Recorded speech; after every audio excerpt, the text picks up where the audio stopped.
Creo que gracias.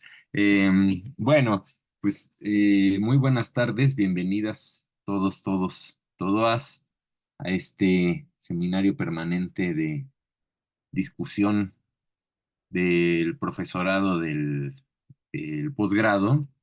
Eh, bueno, les cuento un poco, este, a quienes no nos han acompañado en sesiones anteriores y también a quienes sí nos han acompañado, porque pues la cosa cambió mucho. Este seminario lo construimos el doctor Mario Alfredo y yo en el contexto de mi estancia postdoctoral desde el 2021. Y básicamente el objetivo original y que sigue siendo ese fue hacer trabajo colegiado, trabajo académico colegiado y poder vincular las investigaciones que se hacen dentro del posgrado y no solo vincular, sino poder discutir las distintas investigaciones que se hacen dentro del posgrado. Es decir, que lo pensamos como un espacio para exposición de las y los profesores del posgrado eh, y como un espacio para compartir eh, temáticas sobre derechos económicos, sociales, culturales, ambientales. Y como habíamos funcionado en los semestres años anteriores, era básicamente bajo el sistema de como clásico, de que alguien expone una temática, la investigación que esté llevando a cabo, y después de la exposición había una ronda de preguntas y de diálogo. Pensamos, Mario y yo, que salió bien esa experiencia, pero que algo que extrañamos o que nos faltó fue la discusión colegiada. Es decir, salió bien en términos de que todas las colegas, todos los colegas pudimos exponer parte de nuestra investigación, nos enteramos con mayor detalle y precisión de lo que estábamos haciendo como grupo, pudimos de ahí vincularnos para algunas actividades académicas, pudimos hacer publicaciones, pero sentimos que lo que echamos de menos o lo que faltó fue la discusión y o que fue menor el tiempo de discusión respecto al tiempo de exposición.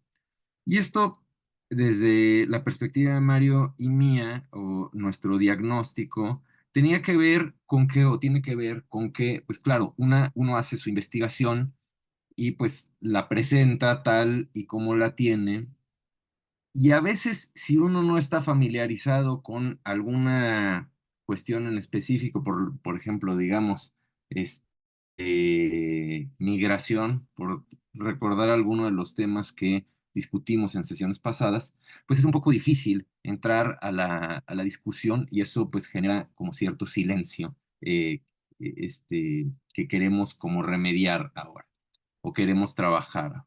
Y entonces ahora nuestra propuesta consiste en un seminario sobre derechos económicos, sociales, culturales, ambientales, en las que en cada sesión nos dedicamos a una temática específica de derechos económicos, sociales, culturales, ambientales, con un par de preguntas que prepara un anfitrión, una anfitriona, y una brevísima introducción al tema. Lo dije al revés. El anfitrión, anfitriona expone una brevísima introducción al tema y da un par de preguntas. Con el objetivo o con la pretensión de que entre todas, todos, todoas, podamos discutir desde nuestras propias trincheras, desde nuestras propias investigaciones, ese tema propuesto. Entonces, se trata más de temáticas generales y pequeñas propuestas para abordar esas temáticas, pero ahora con una como mucho mayor énfasis en el diálogo. Y ahora, un poco para organizar el diálogo, en el documento técnico que ustedes tienen del curso, no es un curso, del seminario, podrán ver que la idea es que cada persona asistente a este seminario, pues tiene al menos un turno de, de, de exposición de preguntas o para lo que quiera utilizar su turno, o sea, un turno de habla. Y esos turnos los repartimos o los vamos a cronometrar respecto a la cantidad de participantes que tenemos en cada sesión. Es decir, que si la sesión es pequeña, pues tendremos más oportunidades de volver a participar o la posibilidad de tener participaciones más largas. Y si es más pequeña, tendremos menos tiempo. Ahorita, aquí yo en pantalla, tengo 9 personas. Y tenemos aquí eh, en el documento, dijimos que la persona anfitriona, que en este caso soy yo, pues dará una breve introducción de unos 15-20 minutos y después, 15-20 minutos es mucho, yo creo que de 10 minutos y después pasamos a discutir. Entonces, si el día de hoy somos 9 y digamos que ahorita empiezo a las 5:20 a exponer y termino 5:30, tendríamos 90 minutos para para discutir, lo que nos daría más o menos a cada una 10 minutos de, de turno al micrófono. Y básicamente esa es la dinámica. Un anfitrión, anfitriona expone brevemente el tema, después pone dos preguntas para que discutamos y de ahí empezamos a trabajar, empezamos a discutir, miren, ya somos 10, empezamos a discutir en grupo la temática. Y la idea es ir haciendo también una especie de bitácora eh, para sintetizar pues un poco el resultado de las sesiones e ir teniendo como cierto seguimiento a ellas. Bueno, y no sé si todas y todos tengan el documento técnico, el calendario, si no, ahora se los pasamos, pero quiero compartirles el calendario. En la fecha de hoy me toca a mí ser el anfitrión y el tema de la sesión es derechos económicos. La problemática es salario mínimo y derecho al trabajo. En el documento técnico falta un subtítulo que tendría que decir renta básica como el reverso a estos derechos. La siguiente sesión está a cargo de nuestra colega y amiga, la doctora María José Morales Vargas, que se disculpaba de no poder estar hoy, que tenía clase, y es el 27 de junio. En este caso, la sesión es sobre derechos sociales y ella va a trabajar derecho a la vivienda y gentrificación. La tercera sesión de este espacio será derechos ambientales. Nuestra anfitriona será nuestra colega, la doctora Ana Laura Medina, que está aquí con nosotras. Eh, y la problemática es acceso equitativo y sustentable al agua. Es el 29 de agosto. Y la última de este bloque es derechos culturales. Derechos culturales, el anfitrión va a ser nuestro amigo y colega, el doctor Mario Alfredo Hernández, y con la temática del espacio público como derecho cultural. Esta es el 24 de octubre. Y esas son las primeras 4 que están agendadas. Querido Jaime, a ti aún no te hemos agendado, a ver si lo vamos dialogando en estas sesiones. Pero la idea es que hacemos un recorrido por derechos económicos, sociales, culturales, ambientales, y luego volvemos a empezar derechos económicos, sociales, culturales, ambientales y así.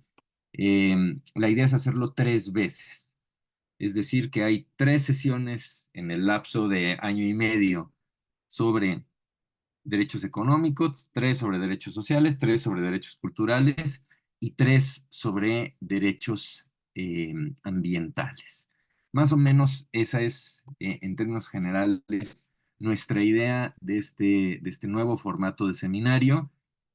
Eh, Probablemente vayamos haciendo cambios como lo hicimos la otra vez, pues porque, bueno, o sea, una cosa, como ustedes saben, es lo que planteamos en el papel y otra, pues lo que va sucediendo en la realidad. En el papel está todo muy formalmente establecido, con tiempos, espacios, tal, y la realidad va cambiando eso. Por ejemplo, una cosa que cambió ya de inicio es que Mario y yo habíamos puesto en el documento técnico que las preguntas serían enviadas con una semana de anticipación para que las participantes y los participantes pudieran pensarlas.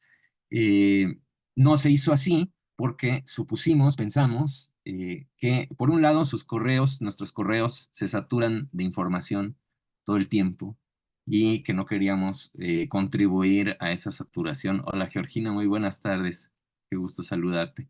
No queríamos contribuir a la saturación de correos. Y por otro lado, porque pensamos que para la primera sesión podíamos probar con la espontaneidad, es decir, qué resultaba si no poníamos las preguntas antes. Y en la segunda sesión, la de María José, que sí se envíen con tiempo de anticipación y vemos cuál de las dos funcionó mejor o si podemos ir mezclándola. Bueno, ese pequeño aviso de cambios. Y básicamente esas son como las cosas, perdón, siempre me trabo un poco con las cosas técnicas porque no quiero olvidar nada y suelo olvidar alguna. Bueno, esas son básicamente las cosas técnicas, metodológicas de este seminario. Y a continuación, pues me tocaría hacer la introducción al tema, exponer las preguntas o poner las preguntas y empezar a discutir.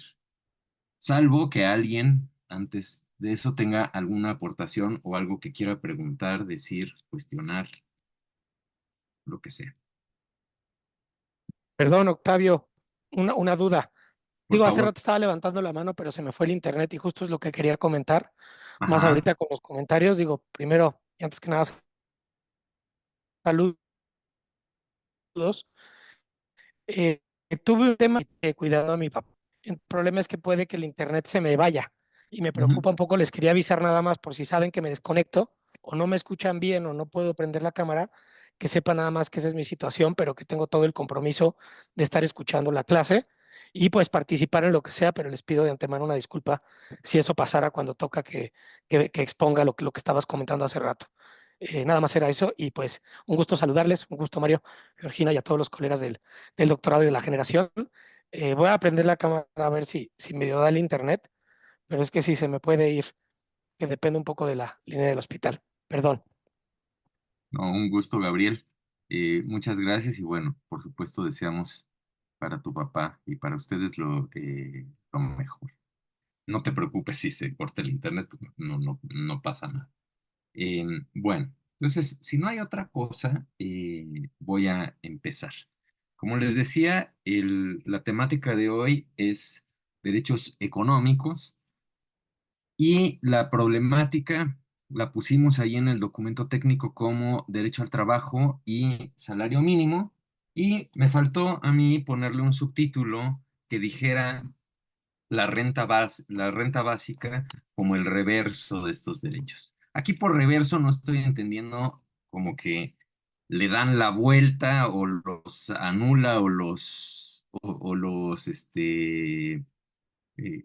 condena, sino que es como la otra cara de la moneda o puede ser otra cara de la moneda. Bueno, empiezo con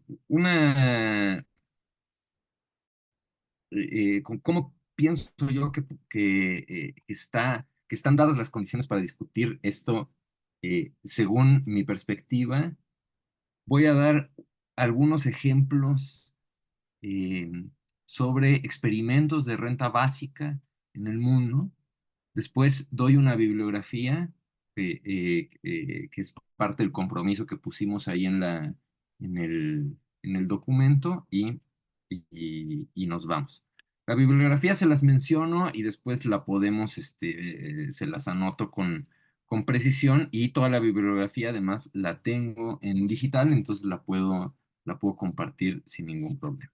Bueno, eh, María, María Julia Bertomeu y Daniel Raventós, en un artículo que se llama La renta básica y su fundamentación republicana, sostienen que hay tres dimensiones del trabajo o tres formas de entender el trabajo. Una como trabajo remunerado, otra como trabajo no remunerado y otra la del trabajo voluntario. Dice que ellas dicen que son tres formas que son del trabajo, que son visibles en nuestras sociedades y que no necesariamente están reconocidas o que no necesariamente están pensadas.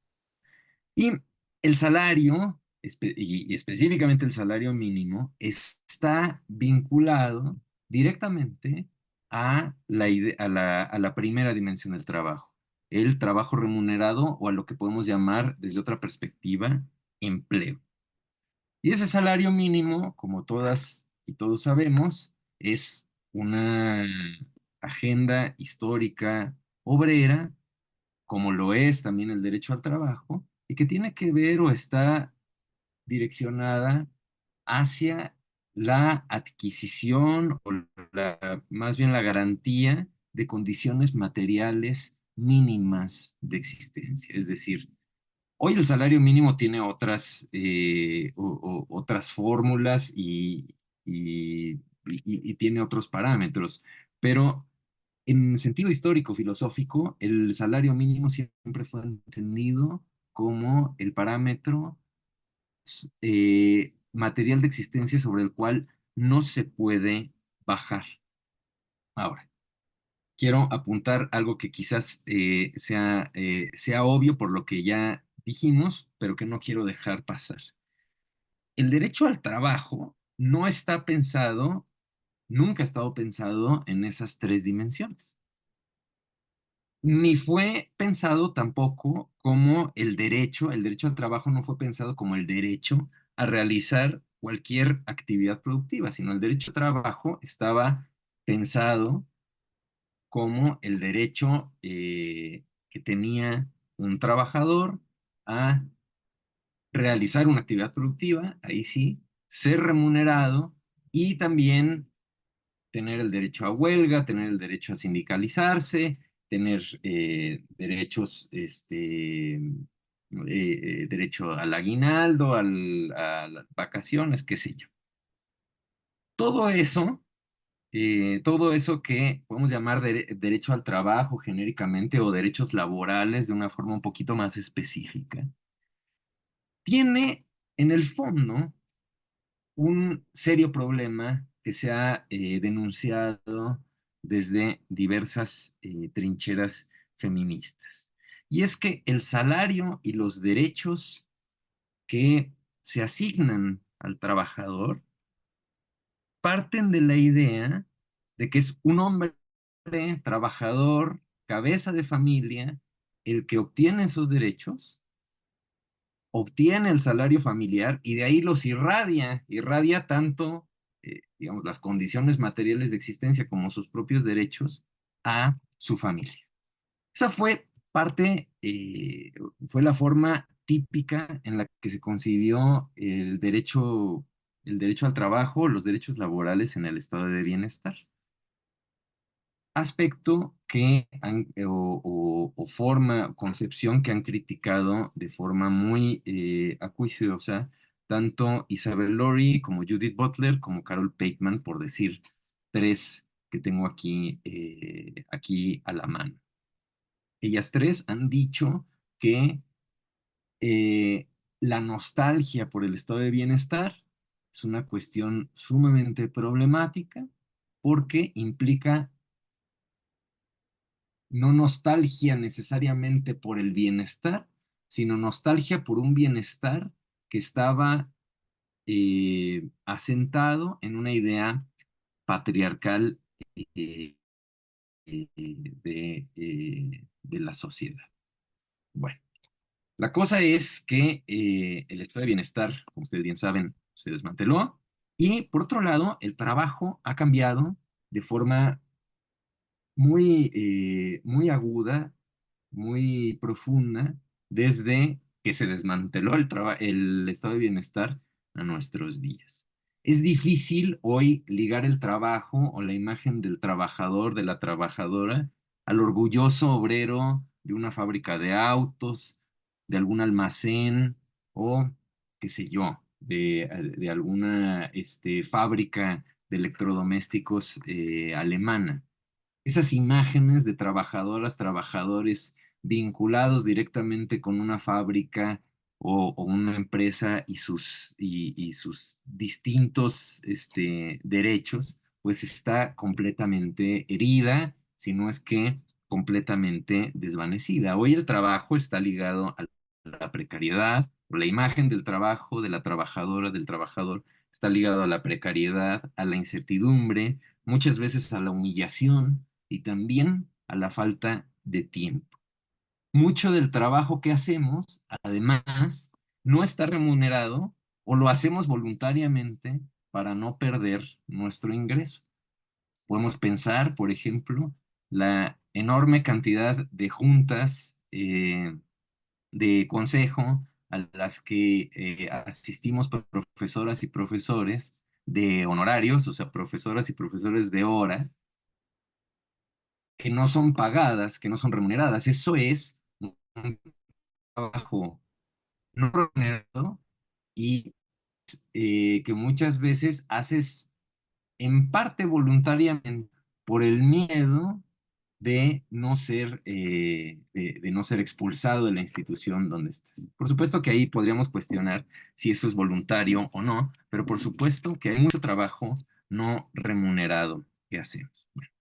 Más o menos me parece que por ahí están como las directrices o las coordenadas de por dónde está el trabajo, por dónde está el asunto del salario y sus críticas. Y contra la nostalgia, esta que menciona Lori, que menciona Butler, que menciona Pateman al estado de bienestar, ha surgido por lo menos desde los años 90. Es una historia larga, pero desde los años 90 ha tenido como una cierta como influencia en el debate sobre derechos y sobre igualdad, el tema de la renta básica. Quiero leerles rápidamente la definición que María Julia Bertomeu y Daniel Raventós hacen de la renta básica. Dicen ellas que es un ingreso pagado por el Estado a cada miembro de pleno derecho de la sociedad o residente, incluso si no quiere trabajar de forma remunerada, sin tomar en consideración si es rico o pobre, o dicho de otra forma, independientemente de cuáles pueden ser otras posibles fuentes de renta y sin importar con quién conviva. Como les decía, hay una larga historia de esta idea de la renta básica que podríamos rastrear hasta Thomas Paine y ya en el siglo XX podríamos tomar a Bertrand Russell y a George Cole como teóricos que hablaron de una renta básica, de un ingreso básico, de un ingreso ciudadano. Tiene como muchos nombres. Renta básica es uno más o menos común. Se le puede decir Universal Income en inglés, también renta ciudadana, bueno, hay como muchos nombres. Eh, y lo que es importante, creo, decir de la renta básica es que apunta al ideal republicano de libertad como no dominación y de maximizar la acción política. Es decir, si cada una de nosotras, de nosotros, tiene una renta básica proporcionada por el Estado, sin importar, sin ninguna condición, entonces teóricamente estaríamos generando las condiciones para un piso base de igualdad en el que nadie dependería de otra persona ni para hacer su plan de vida, ni para pensar políticamente, y que tendría tiempo, además, le otorgaría tiempo para poder participar políticamente. Porque si tú no tienes eso y estás sometido, sometida al mercado laboral,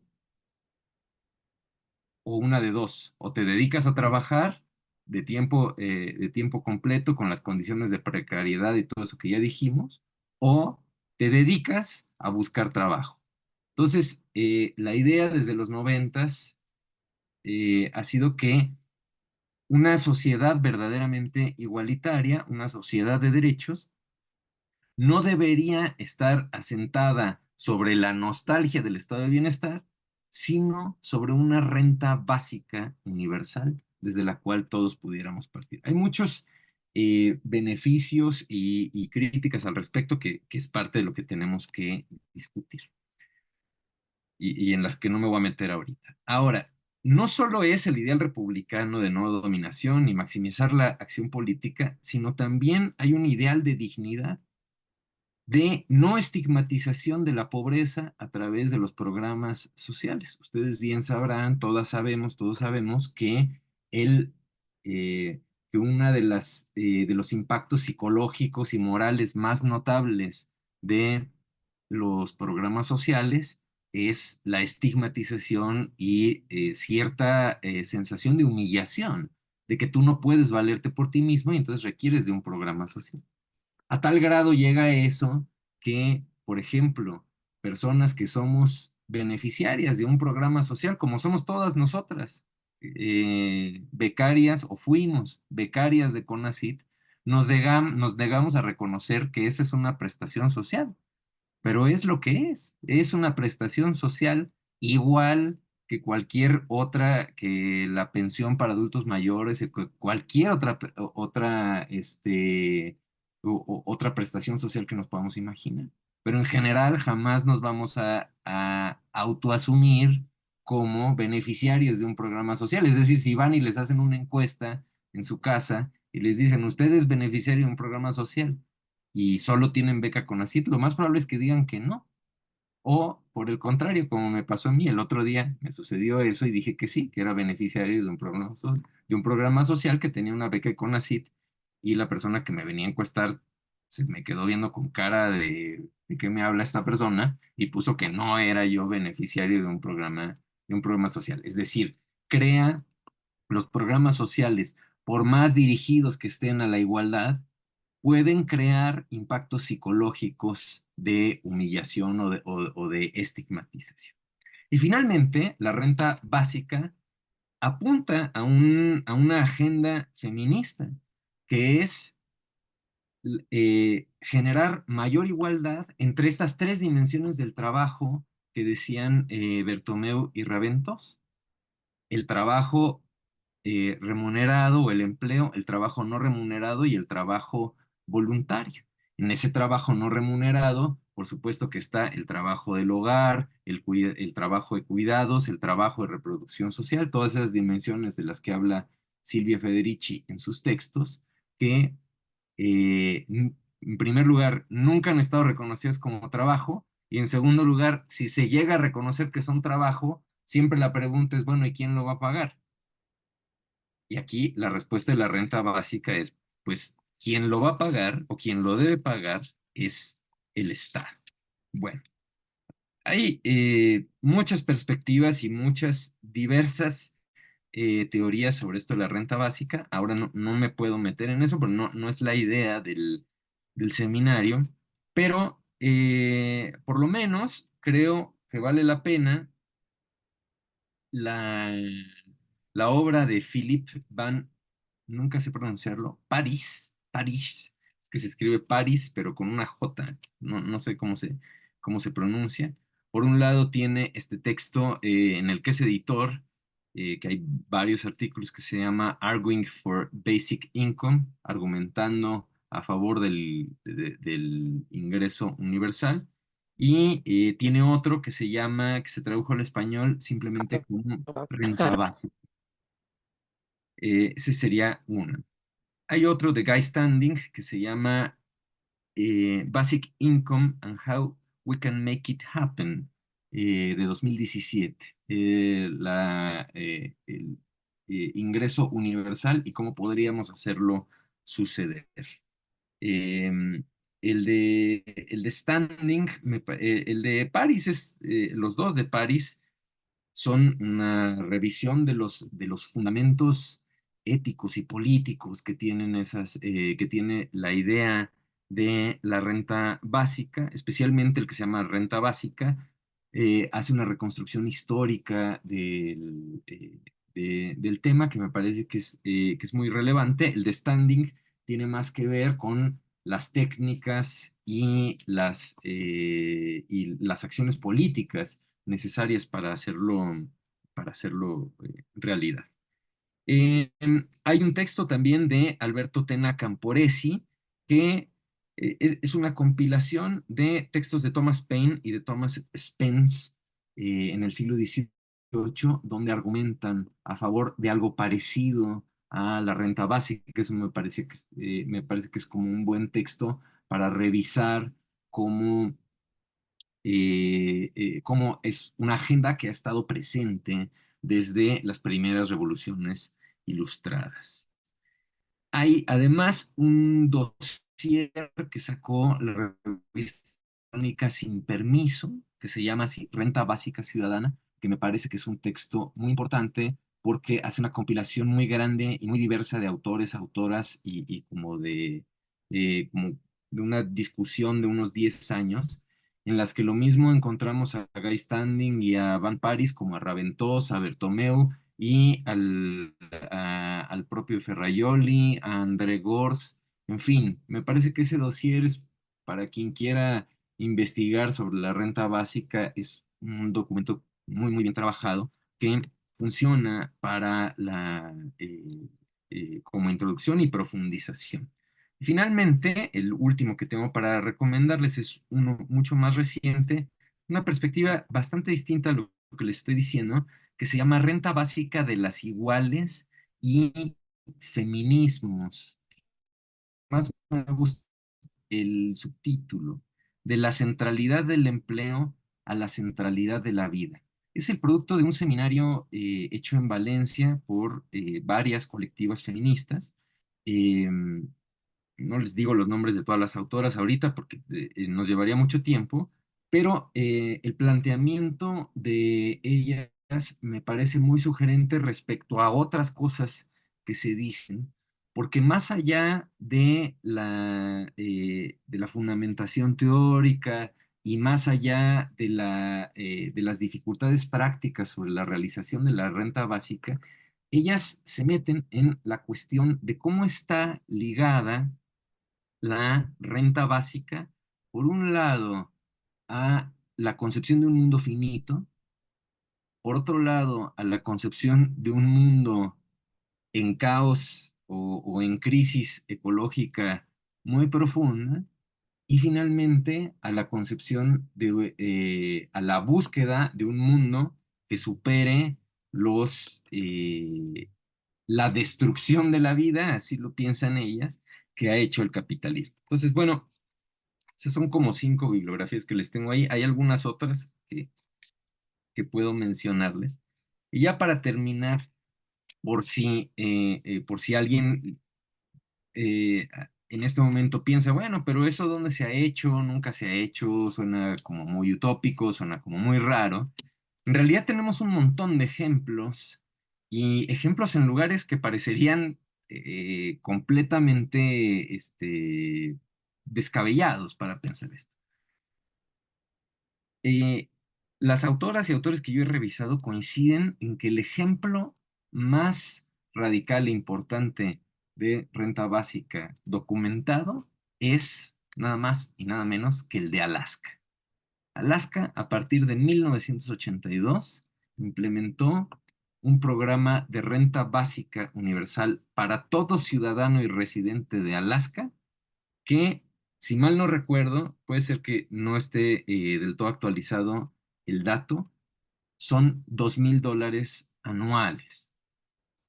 Eh, distribuidos o dados mensualmente. $2,000 anuales para cada persona.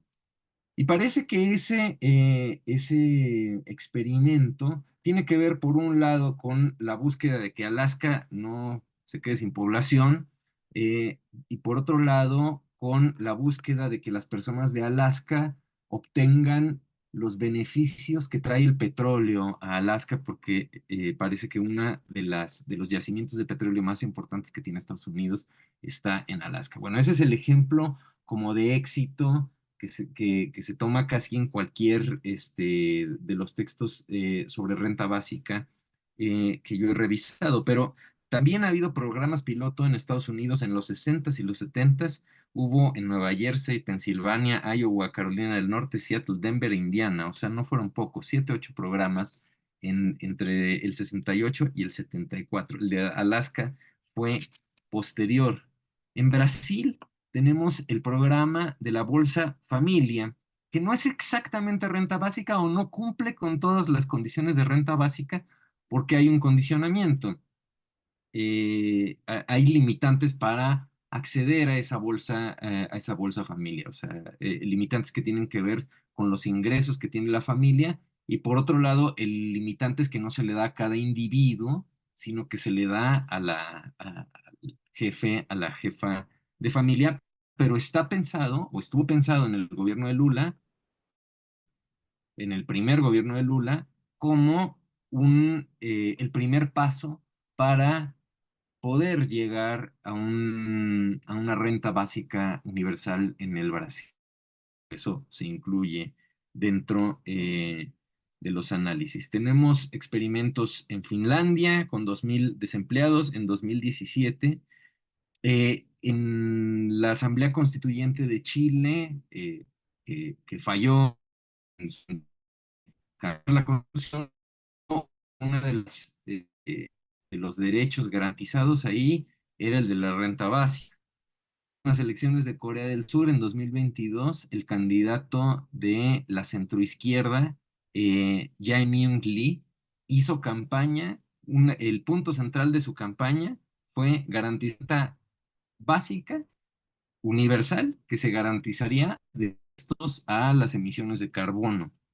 En Taiwán, a partir de 2023, no, en Taiwán en 2023 hubo un pago de renta básica universal solo a todos los ciudadanos de Taiwán de 184, todos, resultado del exceso en ingreso de impuestos.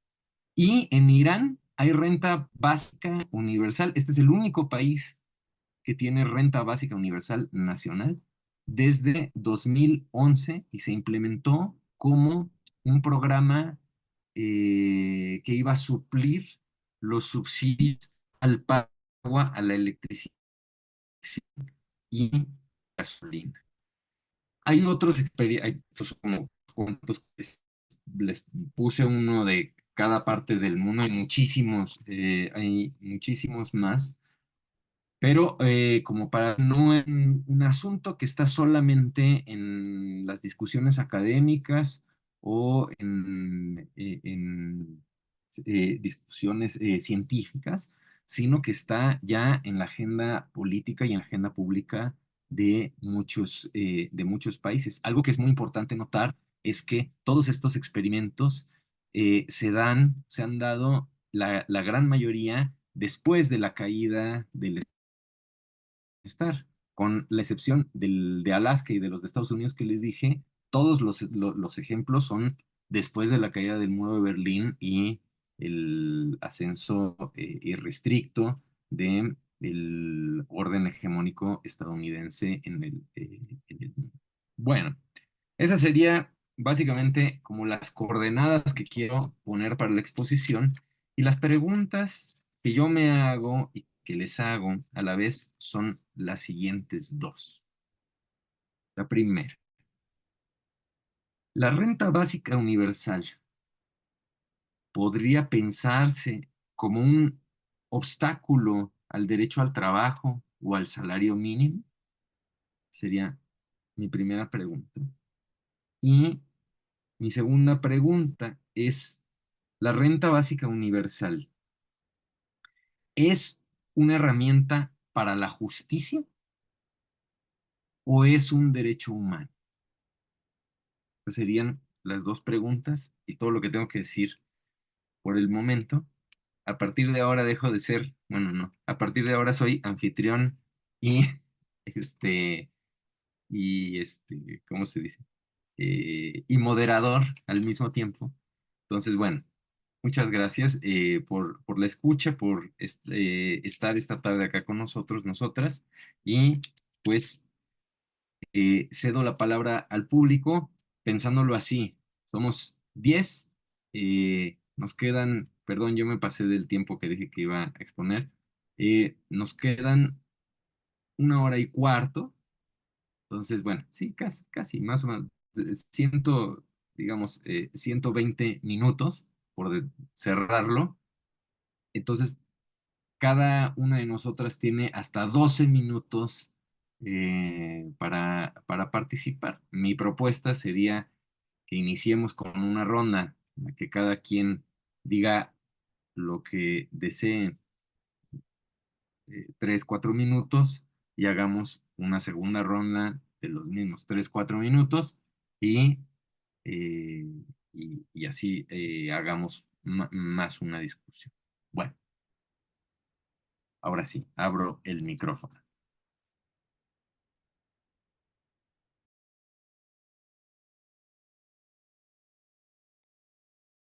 Bueno, pues si quieren yo tomo la palabra, para que las demás, también las demás colegas y colegos se animen a participar. Pues muchas gracias por esta exposición, Octavio, y por esta, a ver qué les parece esta nueva dinámica de seminario que evidentemente pues está pensada para ser más como un diálogo, porque a veces, como decía Octavio, tenemos diferentes temáticas, ¿no? Tenemos un interés común por los derechos sociales y creo que es importante tratar de buscar algunos consensos mínimos, ¿no? Que nos permitan, pues, construir desde plataformas de investigación hasta, ¿por qué no?, propuestas en algún momento, ¿no? Creo que eso también es importante del trabajo académico. Ahora que hablabas, yo pensaba en precisamente, pues, digo, es interesantísimo estos ejemplos que tú planteas, ¿no? Porque creo que el principal obstáculo para hablar de renta básica es eso, imaginar que es algo que solamente pueden hacer sociedades desarrolladas, sociedades donde precisamente la desigualdad no es un trabajo y siempre es interesante ver esta diversidad de geografías.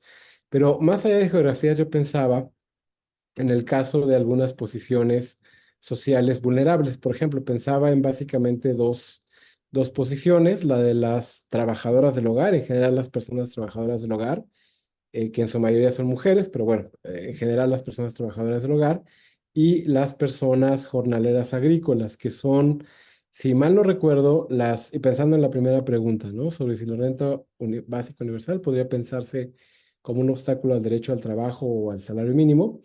Y pienso que son, hasta donde yo recuerdo, las dos últimas ocupaciones que se han incorporado en 2020, 2000, no, 2019, 2020 al tabulador de salarios mínimos, ¿no? Antes de eso, digo, no es que su inclusión o su formalización en este tabulador haya cambiado dramáticamente su situación. La única diferencia es que ahora estos grupos ya tienen un referente normativo para exigir un cierto pago, ¿no? Que la mayoría de trabajadoras del hogar y jornaleros pues ganan básicamente lo que determina el empleador y lo que determina pues la propia competencia, ¿no? Ayer alguien me decía, alguien me preguntó si yo conocía alguna persona que pudiera cuidar a una persona con discapacidad y aparte hacer labores de casa, ¿no? Y yo preguntaba, bueno, ¿y cuánto ofreces? Pues mira, tú dile, yo le estoy pagando actualmente a alguien que me ayuda 700 pesos al día, pero pues tú dile que 500, a ver si acepta, ¿no? Entonces era como una negociación bastante, leonina. Entonces yo pienso que en este sentido, aunque hemos avanzado mucho en las protecciones del salario mínimo tenemos, bueno, esta herramienta que es la categoría del trabajo decente según los estándares de la Organización Internacional del Trabajo, pues en realidad creo que son todavía elementos que están muy distantes de muchas posiciones laborales, ¿no? No hay quien vigile que se cumplan estos tabuladores, ¿no? La Secretaría del Trabajo, en el caso de México, pues tiene, creo que el otro día escuchaba un diagnóstico sobre la estructura de la Secretaría del Trabajo y alguien decía que la parte más débil era precisamente la parte de inspección, ¿no? Que pudieran ir, bueno, también tiene que ver con el tema de la austeridad y con las dificultades que eso ha acarreado,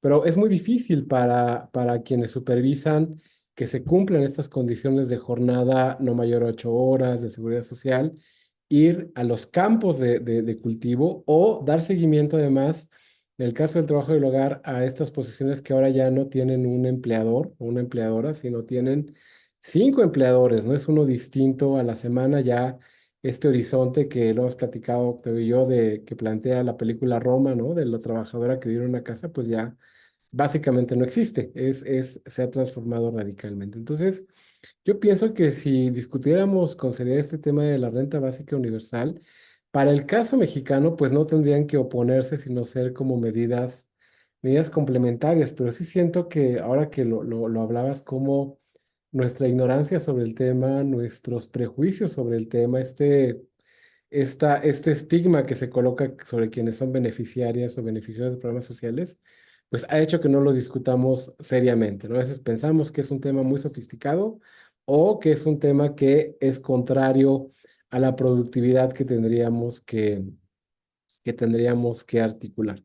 Ahora, pienso también cómo, y ya pasando a la segunda pregunta sobre si esta renta es una herramienta para la justicia o un derecho humano, pienso cómo a veces, y decías tú ahora el constituyente de Chile que no se aprobó, pero pienso también en la constitución de la Ciudad de México, ¿no? Donde hay un montón de derechos que, por ejemplo, el derecho a la ciudad, ¿no? Que es un derecho que yo siempre lo pongo de ejemplo en las clases donde no sabemos muy bien si es un derecho por sí mismo o es un conjunto de otros derechos, ¿no? Y más bien, cuando lo ponemos en un documento como la Constitución de la Ciudad de México, cuando ratificamos la Carta por el Derecho de la Ciudad, desde la UNESCO, pues queremos darle una importancia política que no tendría si no se formulara como un derecho. Entonces pienso que aquí estratégicamente sería importantísimo. Y ahorita que lo hablabas, también estaba repasando la agenda de los partidos y yo no he escuchado a ningún partido que hable de nuevo del tema de la renta básica, ¿no? A lo mejor hace unos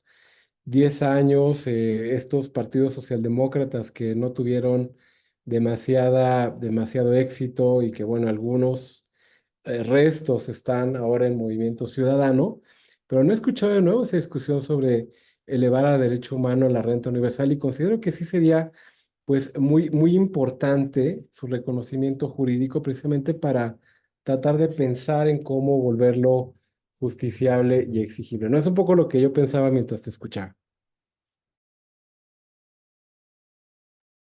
Muchas gracias, Mario. Perdón que tome la palabra de nuevo. Un par de cositas ahí que me parece que pueden ayudar a seguir con la discusión. Es que una tiene que ver con que los defensores de la renta básica, las defensoras de la renta básica, han dicho que frente a los programas sociales, o sea, frente a un estado que tenga 80 programas sociales, la renta básica tiene una ventaja que siempre que hay que soslayar. Básica universal. Recordar que básica universal quiere decir que no te van a hacer ninguna investigación de nada. O sea, te llega el cheque o el depósito por el simple hecho de existir. E incluso se incluye a niños, niñas, adolescentes, por supuesto, en esta idea. Lo que han dicho las defensoras y defensores es que administrativamente es muchísimo más fácil implementar un programa de renta básica que implementar una cantidad enorme de programas sociales en las cuales tienes que hacer investigaciones, tienes que tener un aparato burocrático complicado, etcétera. Eso nada más como para ponerlo ahí, que me parece que es interesante. Y sobre el caso mexicano, también estoy de acuerdo contigo. Creo que no, parte de por qué escogí este tema es porque creo que no lo hemos discutido suficientemente ni académicamente ni políticamente. La última mención que yo recuerdo de esto fue de Patricia Mercado en alguna discusión. Ahorita que dijiste lo de los partidos socialdemócratas, ya no estoy seguro si fue con Movimiento Ciudadano o con los partidos socialdemócratas, pero esa es la última y quizá única mención que yo he escuchado al tema. Bueno, Ana Laura, por favor, y después Gabriel. Hola, buenas tardes. Bueno, primero, Octavio, decirte que es un tema muy, muy interesante. Como bien dices, no es un tema que se escuche, que esté en un poco como el derecho a la ciudad que ya comentaba el doctor Mario. Yo creo que la primer pregunta que se realiza si es un obstáculo al salario mínimo. Aquí es importante, creo que esa distinción se salva porque la naturaleza es diferente, ¿no? Lo que pasa con el salario, cuando alguien diga que se contrapone al salario mínimo, lo que podríamos argumentar es que al final el salario como tal y el trabajo tiene elementos específicos para considerarse como tal, ¿no? Dentro del salario, pues tiene que haber una relación de subordinación, tiene que haber un pago, un salario como tal, y, y bueno, se tiene que prestar una actividad laboral. Entonces, la naturaleza de la renta universal sería diferente a la del salario mínimo. Entonces, creo que son cosas, pues su naturaleza como tal es diferente y eso haría salvar este obstáculo respecto al salario mínimo. Si la renta universal es una cuestión de justicia, a mí me parece un tema muy interesante porque pues hay una enorme controversia respecto a la política social cuando es universal y una de ellas es que, por ejemplo, cuando se analiza la política pública en este momento, en donde varios programas son universales, como las becas en preparatoria y en universidad, o como la pensión a adultos mayores, pues cuando se hace una relación con los deciles de población, resulta que pues, a quienes menos se ha apoyado en términos reales es al decil más bajo. A los dos últimos deciles es a los que menos les ha llegado, no es que no les llegue el apoyo, sino que al final, en términos cuantitativos, es a los que menos les ha aportado esa universalidad. Entonces, pues siempre la controversia va a ser si se atiende un poco a lo que determina la Corte Interamericana y también algunos organismos internacionales de apoyar en mayor medida o que los programas sociales estuvieran en mayor medida enfocados en las poblaciones con mayor vulnerabilidad, o si la justicia radicaría en otorgarla de forma universal, ¿no? Son como los dos puntos centrales respecto a la universalidad, un poco en términos de justicia, ¿no? Un poco en términos de si nos vamos como a las primeras definiciones de darle a cada quien lo que le corresponde, o un poco a estos derechos específicos del justnaturalismo en el sentido de dártelo por el hecho de ser persona, ¿no? Independientemente de alguna otra situación, pues se justificaría como tal la renta universal, ¿no? Tener un derecho por el simple hecho de ser persona y la universalidad, y por el otro, pues si se tendría que atender a la necesidad de atender mejor a las poblaciones con mayor vulnerabilidad, que quizá al principio pudiera ir más en razón de la equidad, ¿no? Pues la renta universal me parece que sí va más en la línea de la justicia y el atender a poblaciones vulnerables iría más en la línea de la equidad, tratar igual a los iguales y desigual a los desiguales, ¿no? Atender a las condiciones específicas del que más tiene y atender de forma diferente a aquellos que se encontraran en una situación diferente, pero esto entonces ya pudiera ir un poquito en contra de este derecho que se tendría por el simple hecho de ser persona, ya tú lo mencionabas bien, independientemente de la edad, independientemente del género, independientemente de cualquier otra situación, ¿no? Considerando, el doctor Mario también mencionaba, por ejemplo, a los trabajadores agrarios, y bueno, en el último informe se observa, por ejemplo, que las mujeres ganan casi la mitad en el sector agrario que los hombres. Pero tendríamos que hacer esta distinción, ya comentaba, del trabajo y de la renta universal, que pudiera ser un argumento para que no constituya un obstáculo. Muchas gracias. No, muchas gracias a ti, Ana Laura. Me dejas pensando en varias cosas. La primera es que creo que tiene razón. Ana Laura, al decir que pues, son, por lo menos jurídicamente o técnicamente, podemos salvar más o menos fácil la cuestión del salario y la renta básica porque están en dos dimensiones difíciles, no difíciles, en dos dimensiones distintas, perdón.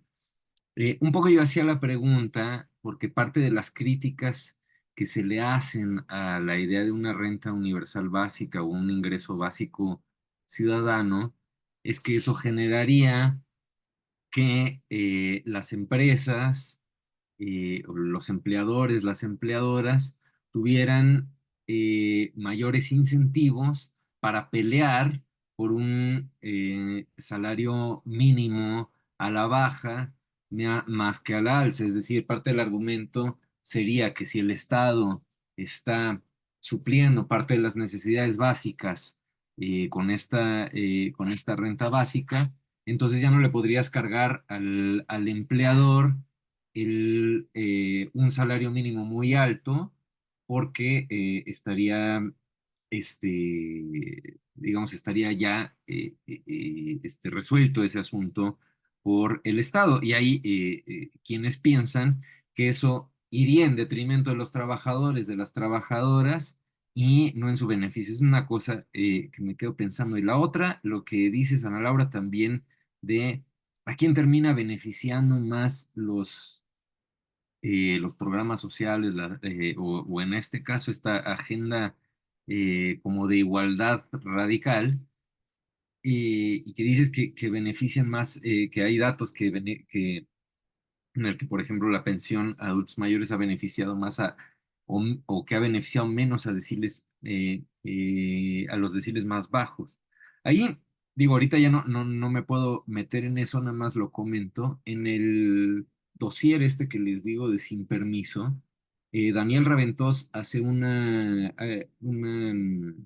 y Iván Paris también hacen un desglose de distintos experimentos que se han hecho con la renta básica, donde concluyen que el decil más afectado sería el decil más alto de la sociedad, es decir, los más ricos, porque por supuesto incluiría un mayor cobro de impuestos, que el mayormente beneficiado serían los más pobres, ponen una cifra de alrededor del 70%, de un beneficio del 70% para la gente más pobre, y que el decil medio se quedaría más o menos igual. Digo, eso lo pongo ahí, no lo discuto ahorita, solo como contrapunto, ¿no? Parece, yo como no he estudiado economía ni tengo muchas herramientas para evaluar ese tipo de datos, me cuesta trabajo, pero parece que los experimentos sobre y las experiencias con renta básica indican una tendencia muy favorable para las personas con menores ingresos. Bueno, eso. eh, Seguimos. Yo sigo pensando acá. Gabriel, por favor, tienes la mano levantada. ¿Y quién más? Sí, muchas gracias, compañeros, compañeras. Pues yo tenía un comentario, digo, y tal, espero no salirme un poco de la conversación, porque también lamentablemente tuve que tener dos pausitas ahí para atender unas cositas, pero me interesó mucho el tema. Yo tampoco soy experto ni en economía ni en programas sociales, pero la verdad es que esta conversación me gustó y me invitó a algunas reflexiones de lo que estaban diciendo y me hizo pensar en algunas cosas. Y primero quisiera partir de aquí, ¿no? De lo del programa social que dicen de la renta básica o si solo se deben de apoyar algunos grupos y si el Estado debe, ¿no? Como obligación. Yo lo primero que les quisiera preguntar es, bueno, más bien es reflexionar, ¿no? Porque lo que me gustaría, creo que aquí no va a haber ninguna respuesta por parte de nadie, pero voy a hacer invitación a una reflexión. Uno, ¿qué Estado? Porque si estamos hablando de un Estado que tiene esa capacidad de la renta básica a todos los individuos, ¿no? Que han sido muy buenos resultados, pues me imagino que muchas veces podemos estar hablando de estados como Suiza o Dinamarca o Finlandia, o tal vez Estados Unidos, ¿no? Que le da a algunas personas con discapacidad. No sé, no quiero, pero me pongo a pensar más en estados así. Digo, no sé si Bolivia tenga, por ejemplo, un apoyo a su renta básica a las personas, o no sé si El Salvador, ¿no? Yo me imagino que vamos ahí. Y también habría que pensar cómo logran esos apoyos. Porque si logran toda esa estructura gubernamental, gracias a que están pisoteando a otros países, ¿en qué sentido va su renta básica? Perdón que lo ponga un poco así. porque lo que estás construyendo al final es una renta en verdad para su élite, ¿no? Donde están chupeteando a todo el mundo para lograr su renta básica social, ¿no? Claro, todo lo estamos viendo dentro de circunscripciones jurisdiccionales o de gobiernos, ¿no? Autónomos y soberanos, pero entonces creo que ellos tienen el privilegio de darse ese tipo de programas sociales, ¿no? Y ahora vámonos un poco más a los esquemas que también me hicieron reflexionar. Digo, esa es una reflexión primera aquí, sí dije, pues qué chido estar en un país así, ¿no? Pero por otro lado dije, pues sí, pero esos países vean cómo los ponen. Luego, lo otro que también quería decir es que ahora pues hay un tema de discusiones muy fuerte político de los programas sociales en México, ¿no? Y creo que es bien curioso porque tú dijiste algo, Octavio, que me hizo pensar que fue, pues no se discute mucho tal vez a nivel academia, no se discute, pero ahorita es un tema político en México al menos, que pues tiene una historia de pues una constitución social, el reparto agrario de Cárdenas, o sea, digo, tenemos hasta todo eso que también ahorita dijeron que son programas sociales y hasta un CONACYT que digo, pues en otros países no lo tienen, ¿no? Que sí creo contigo que es un programa social, pero pues bueno, pongámonos a ver como México el fenómeno que está pasando y digo, bueno, cuál es como lo que se ha tenido y las discusiones que hay también son bien interesantes, ¿no? Yo una que recuerdo fue lo administrativo, cuando AMLO decía que iba a poner más programas, que le decían, ¿quién lo va a repartir? ¿No? Y que ahora pues tiene toda la estructura del Banco Bienestar. Digo, ya se verá a futuro qué pasó, si fue bueno o fue malo, pero yo lo único que quiero decir es, pues qué curiosa la discusión por acá en la academia, pero por otro lado acá se están operando todas estas cuestiones, ¿no? ¿Cómo lo reparto? ¿A quién le llega? Y creo que estamos siendo, pues como país otra vez, un referente en cuanto pues a que al menos se está intentando, ¿no? Ahorita está la reforma de las pensiones, que digo, habrá que ver qué pasa. Yo no puedo opinar ahorita de eso porque no he leído la ley, pero la verdad es que yo nunca estuve de acuerdo con el sistema de generación, ¿no? Eso es lo que a mí sí me tocó vivir. No sé qué es lo que nos va a tocar vivir ahora, no he leído la ley. Entonces, como que, pero esas reflexiones, pues me hacen pensar, ¿no? ¿A qué nivel, cuándo, cómo se reparte? Pero yo sí creo que habría uno que ver a costa de que un Estado puede garantizar, ¿no? Y entonces que en ese sentido, pues vaya equilibrando sus reparticiones y que sean éticas. Porque si tú puedes repartir a toda una población, pero haciendo una guerra por acá, pues la verdad es que también creo que deberíamos de cuestionar sus programas sociales, tan así como nos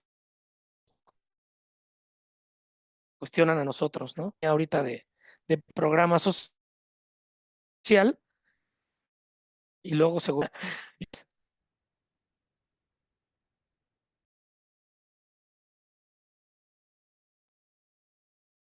Bueno, Gabriel, creo que, no, no sé, se cortó el audio abruptamente, creo que... eh, Ah, no, sí me despedí, pero ok, igual y como tengo el internet un poco lento, no sé si todo se escuchó ahí, sí les pido una disculpa, muy bien. No, pero muchas sí gracias. no. Yo Gracias. yo creo que lo que dice Gabriel, pues es, por supuesto que es algo que hay que tomar en cuenta y, y lo anticipo, es parte de, de las críticas principales a la idea de la renta básica, tiene que ver con, o de las, no sé si principales, pero de las más reiteradas, tienen que ver con eso, con quiénes pueden financiar ese tipo de derecho o de agenda de justicia. No nos hemos decidido qué es, este, aunque las opiniones por el momento han ido alrededor de entenderlo como un derecho, eh, y que son los países más ricos los que podrían hacer eso. Sin embargo, eh, vuelvo a ir a mis referentes de París y Raventós, sobre todo Raventós, dice, acá lo tengo, dice que claro que puede ser justa la crítica, pero que hay países como Timor Oriental, Sudáfrica, Argentina, Brasil y Colombia, dice él, por tener cinco ejemplos, donde empieza a haber interés por las propuestas de renta básica y que no podrían estar dentro obviamente dentro de este mundo de países ricos que hemos imaginado. Y digo, el ejemplo de Brasil me parece que es muy elocuente porque se llevó a cabo. Lula fue uno de los principales promotores de la idea de renta básica en los foros económicos mundiales y a pesar del bolsonarismo, la Bolsa Familia sigue funcionando en Brasil. Entonces, parece que en Brasil ha tenido un éxito nada despreciable el tema de la renta básica. Y también hay casos, yo ya no los mencioné hace rato por no natural, pero está en África tenemos el caso de Kenia también, porque una cosa que no he dicho, que es importante decir, es que algunas de los experimentos de renta básica, se han hecho en colaboración público-privado. Una parte lo pone el Estado y otra parte lo ponen organizaciones, pues bueno, a veces les llamamos de caridad, ¿no? O organizaciones, fundaciones que tienen como bolsas de dinero. Bueno, nomás pongo eso ahí. Georgina, por favor. Qué gusto verte y escucharte.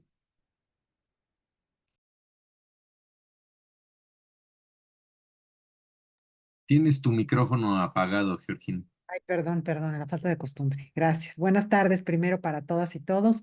Qué gusto compartir este espacio y este momento con ustedes, siempre de aprendizaje y enriquecimiento.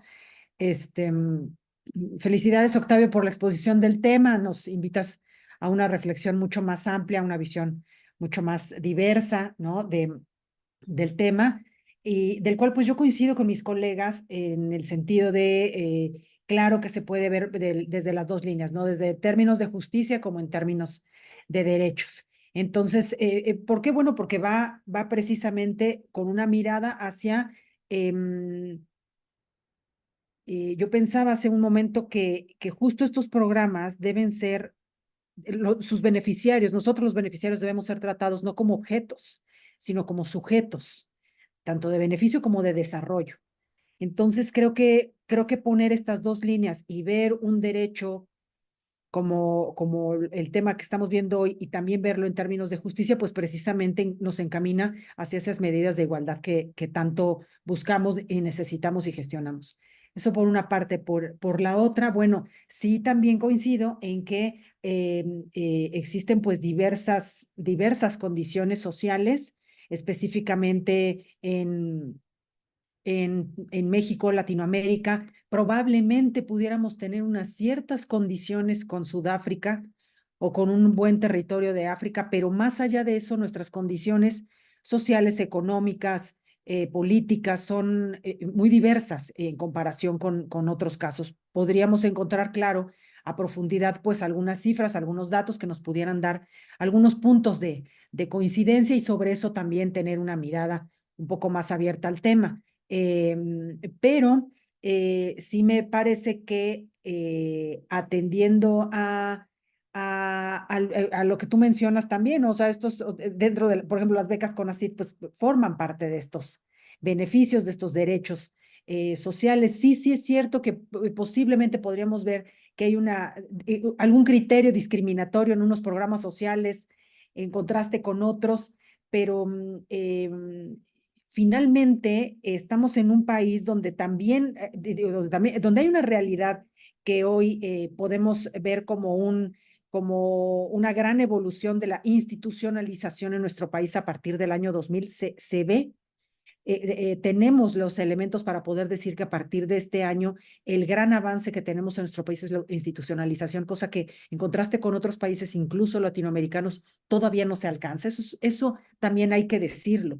Aunque también hay que decir que nuestros programas sociales, pues evidentemente van de la mano con un tema político electoral. Entonces, esa condición nos frena otros criterios, otra profundización o manejo de criterios que pudiéramos hablar ya en términos meramente de igualdad. O sea, no es que yo hable como desde el punto de vista de ya me conformo con eso, pero sí se maneja toda la política pública de este país, se maneja en términos político-electorales. Entonces, es el gran tema y como nuestro núcleo duro para diseñar o para cambiar o para calibrar las políticas públicas es el mismo, o sea, es nuestro sistema de creencias y desde ahí funcionamos, veo yo muy complicado que pudiéramos pues acceder, digamos, a un criterio como de renta básica, ¿no? Que representa, por supuesto,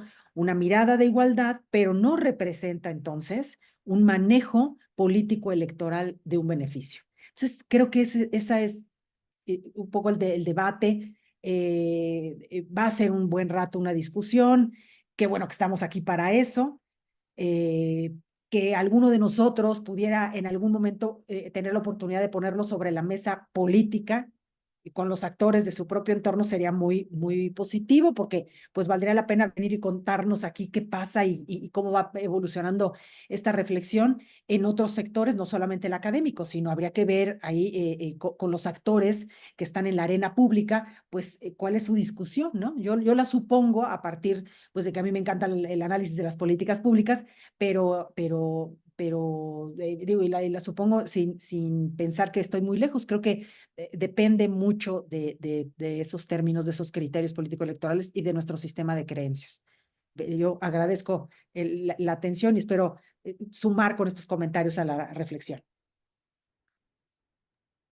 No, claro, Georgina, no, muchísimas gracias. Mira, ahora que lo decías, yo pues como que me guardé cosas, o sea, no, o sea, la exposición lo hice lo más rápido que pude, eh, y, y también para no ir sesgando la cosa hacia ningún lado. Pero eso de lo político electoral, pues por supuesto que es algo que atraviesa de forma muy importante las discusiones sobre renta básica.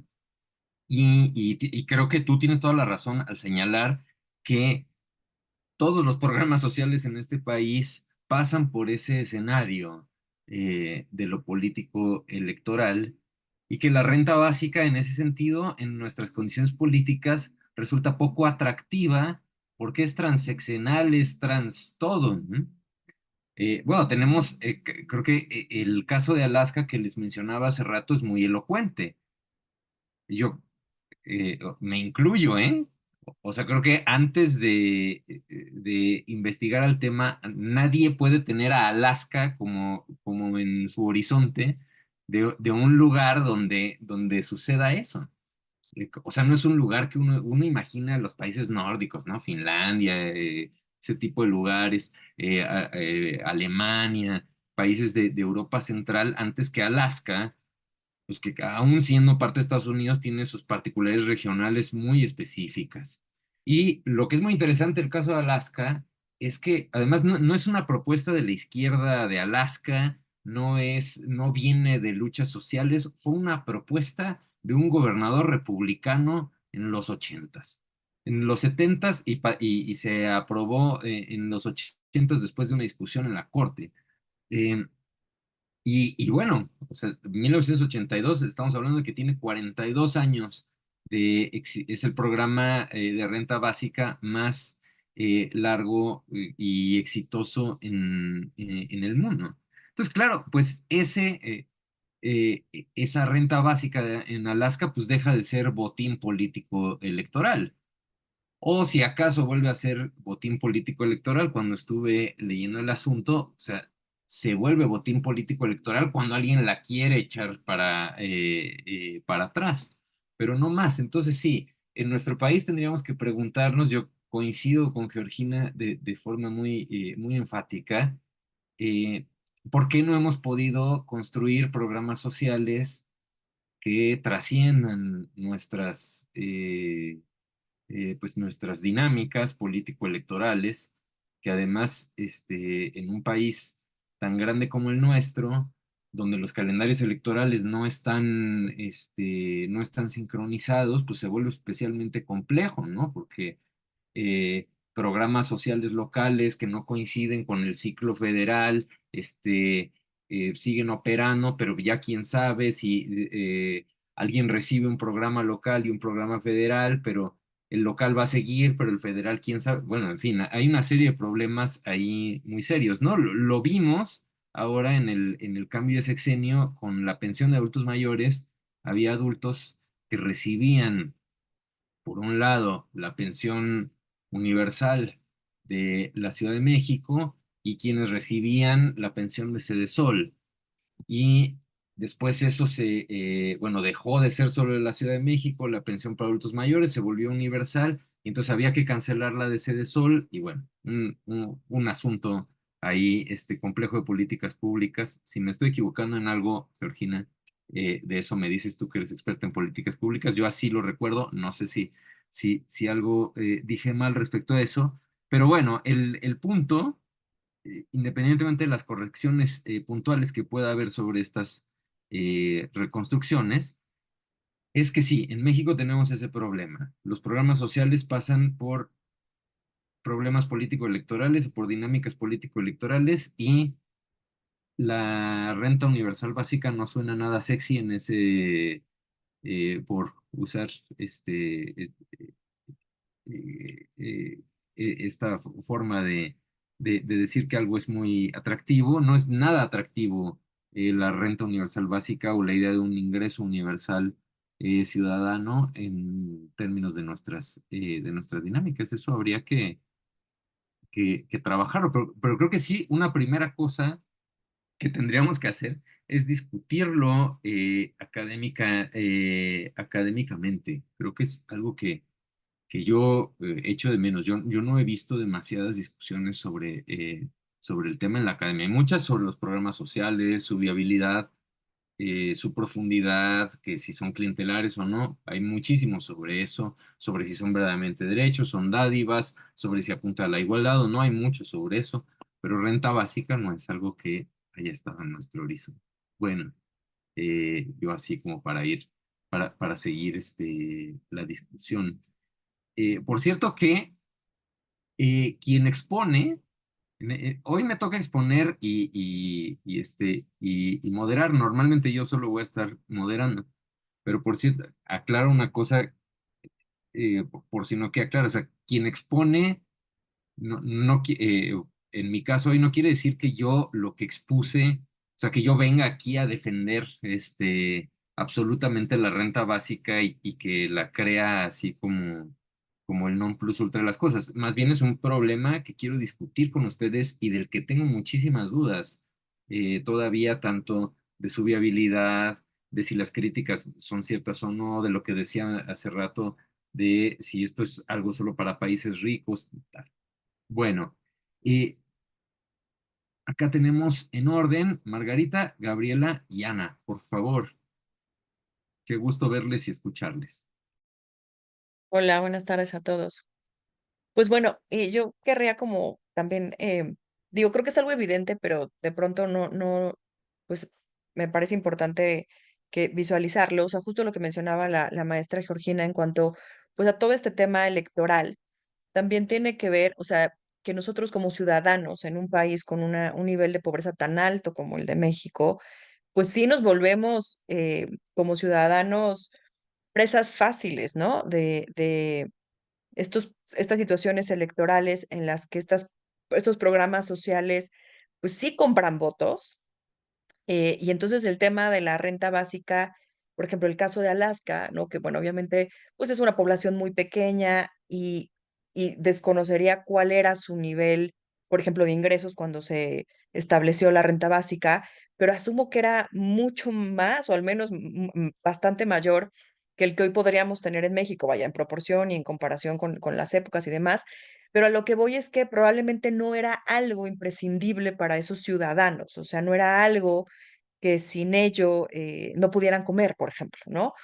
A diferencia, entonces, bueno, a lo que voy es que tal vez hay un proceso de evaluación de estos programas un poco menos, em, o sea, con menos prisa o con menos sesgo, porque no se vuelven temas de necesidad inmediata, ¿no? Mientras que en países como el nuestro, o sea, con estos niveles tan altos de población en pobreza extrema, vaya, es que no se tiene que pensar, o sea, si a ti es algo que te van a dar, más allá, por ejemplo, de si es viable, ¿no? Más allá de si están deudando al Estado, de si el Estado lo está usando con un tema de votos, si el Estado tiene la estructura para sostener estos programas, o sea, como ciudadano no lo piensas, ¿no? O sea, es un beneficio inmediato que resuelve necesidades inmediatas y que no hay un proceso tampoco de evaluación pensándolo como política pública, de futuro, ¿no? O sea, porque más allá del tema de si es algo que la gente apoyará en su momento, también hay una cuestión a largo plazo de que, o sea, ¿qué vas a hacer para sostener esa renta básica a nivel del Estado, ¿no? O sea, ¿qué tienes para sostenerlo a largo plazo? Y que creo que eso también como ciudadanos nos pone en una, digamos, una desventaja, o sea, me refiero en el tema de, pues es algo que se acepta desde una necesidad que no ve más allá, ¿no? Que no ve más allá pues eso, sobre todo a largo plazo, ¿no? Creo que los programas sociales de los que todos en algún momento somos beneficiados de una u otra forma, o sea, tal vez no directamente, pero sí a través de familiares, etcétera, pues es algo que no pensamos si en 50 años el Estado va a estar endeudado porque pues, también los políticos no piensan de aquí a 50 años, ¿no? O sea, los políticos piensan de aquí al otro año que es el voto o de aquí a 6 años a lo mucho, ese es el panorama muy largo que tienen. Pero lo que también a nivel de Estado, ¿no? De nación tendría que considerarse, creo que se queda fuera de la mesa en sociedades con tantas necesidades. Eso era un poco lo que quería comentar. No, yo creo que tienes toda la razón, Margarita, en señalar todo lo que señalas, la vulnerabilidad del ciudadano, de la ciudadanía frente a los programas sociales, frente a las propias voluntades políticas, es algo que, por supuesto, considerar. Y también toda esta cuestión de la evaluación de los programas sociales y la construcción a largo plazo. Y ahí me quedo pensando en algo que dicen Guy Standing y Paris y Raventós, y Bertomeu también lo dice, que es que la renta básica, la idea de la renta básica universal no es una prestación social y ni siquiera la piensan como exactamente como un derecho social o económico, en este caso que sería la sesión de hoy, ¿no?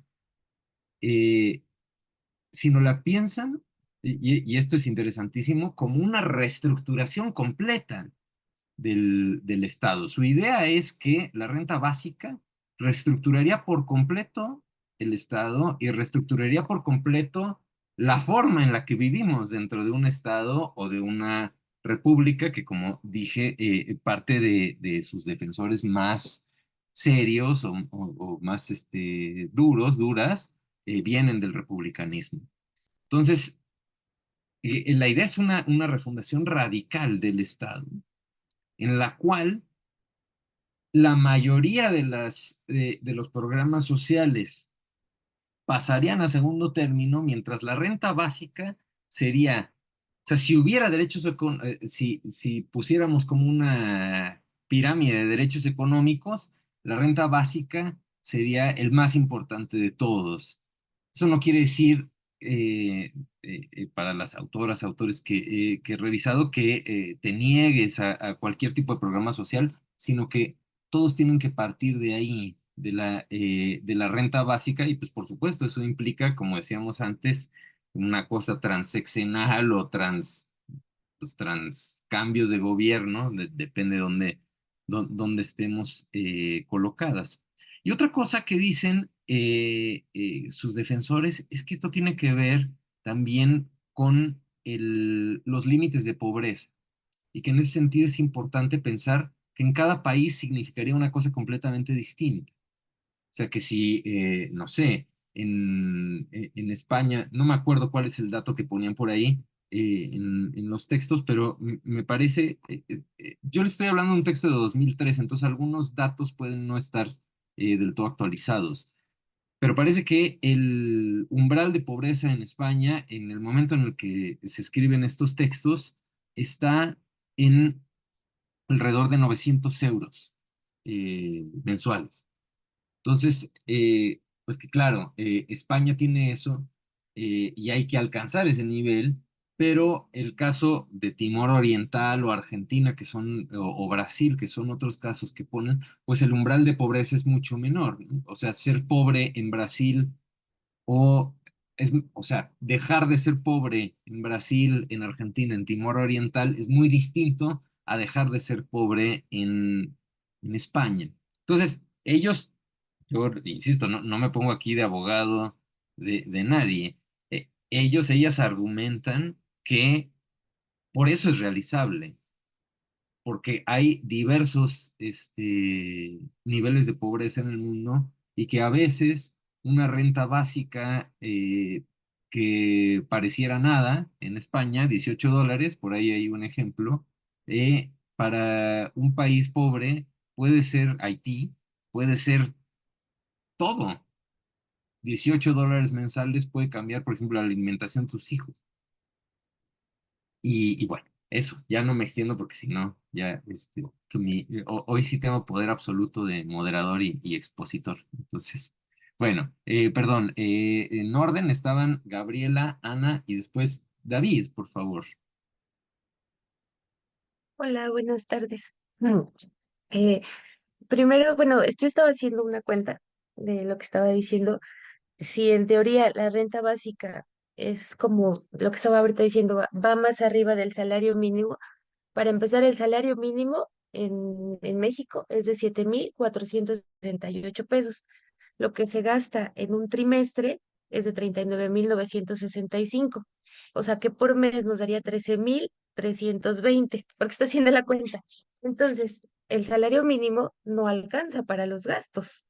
No sé si me escucha, creo que se congeló. Ay, no sé. Sí. Yo te escucho perfectamente, Gabriela. Ok, vale, perdón. Bueno, entonces, ahora, de lo que estaban diciendo, de cuánto se destina del gasto público, el presupuesto, perdón, de nacional para todo el presupuesto es de 1,85, sí, 501 millones.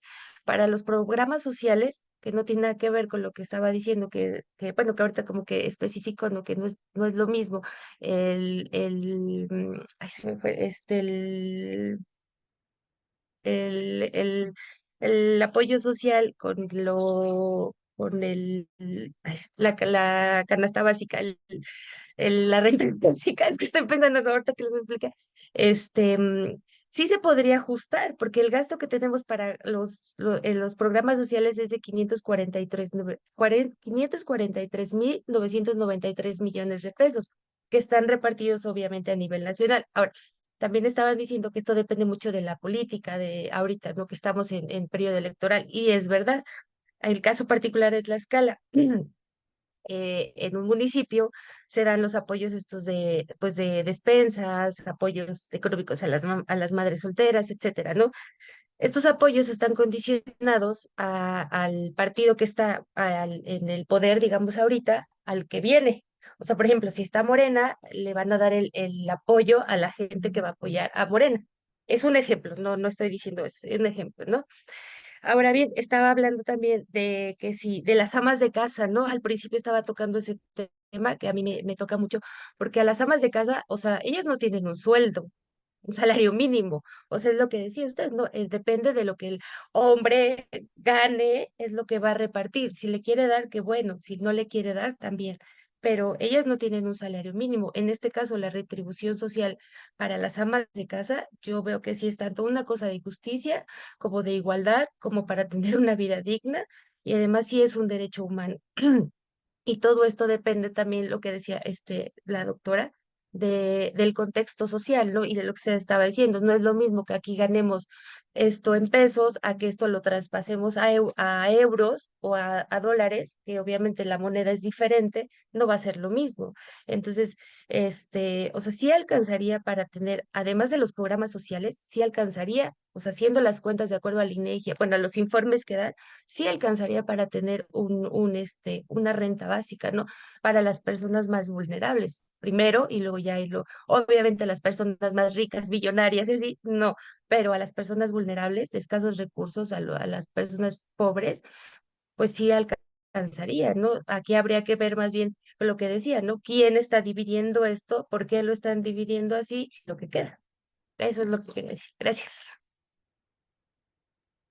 No, muchísimas gracias a ti, Gabriela. Yo me quedo pensando en varias cosas y aporto otras como de la lectura. Una cosa interesante del tema de la renta básica es que tiene que ver con el umbral de pobreza, que no necesariamente es el mismo que el salario mínimo. Es decir, la renta básica estaría diseñada para que nadie pudiera caer en el umbral de pobreza o peor, de pobreza extrema, ¿no?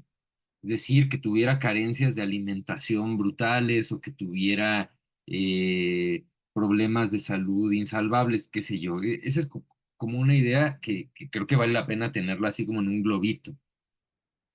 Y sus defensores dicen que no está peleado con el salario mínimo en el sentido de que lo ideal, o sea, no está diseñada la renta básica para dejar de trabajar o para dejar de buscar un ingreso, sino justamente para que el ingreso que tengas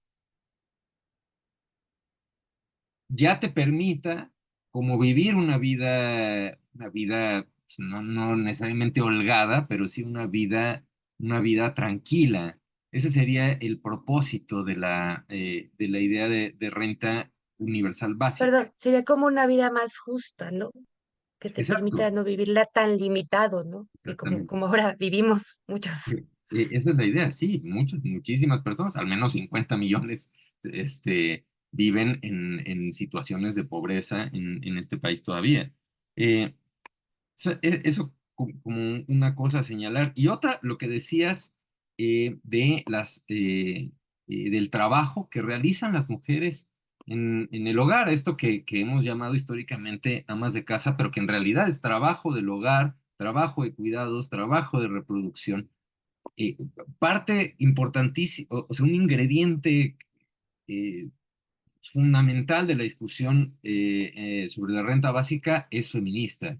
El sentido de que, por lo menos en teoría, las primeras y más grandes beneficiarias de esto serían las mujeres por todo el trabajo de reproducción, todo el trabajo de cuidados que, que carga sobre ellas y que no ha sido, y que no ha sido remunerada. Entonces, eso es importante. Y ahora, una última cosa sobre lo que decías de que a los ricos no y a los pobres sí. Eh, Uno de los postulados más fuertes de quien defiende renta básica es que esa distinción no se puede hacer. No hay ninguna distinción de ningún tipo. El solo hecho de nacer te haría acreedor a la renta básica. Y eso tiene una serie eh, eh, como de fundamentos o de objetivos. La primera y quizá más importante es evadir la estigmatización. Que si yo soy receptor de un programa social porque soy pobre o porque estoy en el decil de ingresos, qué sé yo, o porque lo que sea, entonces ya de inmediato socialmente puedo sufrir una estigmatización que puede llegar al grado de la humillación. Por cierto que Amartya Sen trabaja mucho esto en, ¿cómo se llama? Una idea de justicia, an idea of justice, eh, que habla, discutiendo con Rawls o criticando a Rawls, dices que la idea de Rawls de una serie eh, de, este, de bienes indispensables para la vida de todo mundo, no está atendiendo las diferencias culturales y las diferencias que hay entre cada país. Pero bueno, ya me estoy yendo a otro lugar. El caso es que no hay la renta básica no plantea ninguna distinción, ni siquiera entre ricos y pobres, porque justamente eso es lo que le permitiría republicanamente a la persona pobre no sentirse en desigualdad para decidir políticamente frente al rico. Pero claro que para eso pues hay que trascender las dinámicas político-electorales y un montón de cosas. Digo, nada más lo pongo ahí porque es parte del argumento. Ricos y pobres todo mundo recibe, y niños, adolescentes, todo el mundo recibe la renta básica y el Estado no está para evaluar qué hacen o qué no hacen con ella. O sea, no puede ser una condición para la renta básica. Por ejemplo, ¿se acuerdan cuando las becas para jóvenes construyendo futuro? Que mucha gente empezó a poner cosas, no, miren, se lo están gastando en chelas, no sé qué. La idea acá, eso no puede ser, no podemos permitir que no. La idea acá en esto de la renta básica es para todos, no hay distinción y no importa si la persona que lo está recibiendo no quiere trabajar y se lo gasta en chelas. Es un dinero que se da como piso base para que todo el mundo pueda partir del mismo lugar. Bueno, ya, me callo. Eh,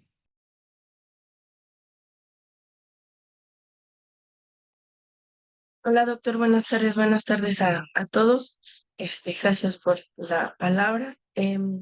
Bueno, yo regresando a las preguntas que había planteado, la reflexión que tengo es que la renta básica creo que puede visualizarse pues desde las dos perspectivas, ¿no?